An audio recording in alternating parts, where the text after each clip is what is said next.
Hello guys!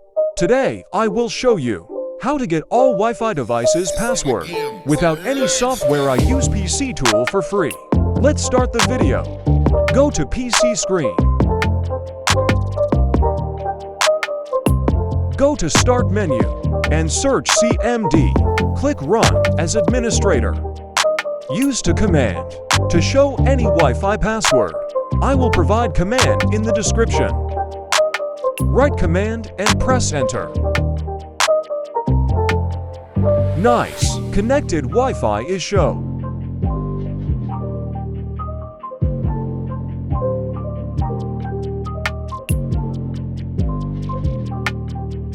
Type another command.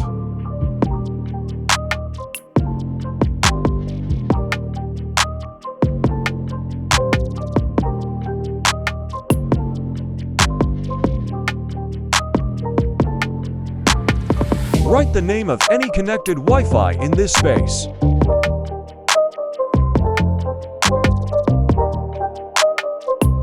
I will show this device name same.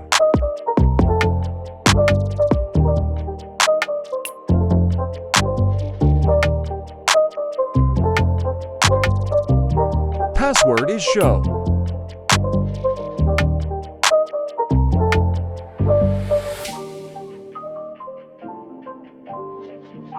Thanks for watching this video. Like, share, and subscribe to our channel.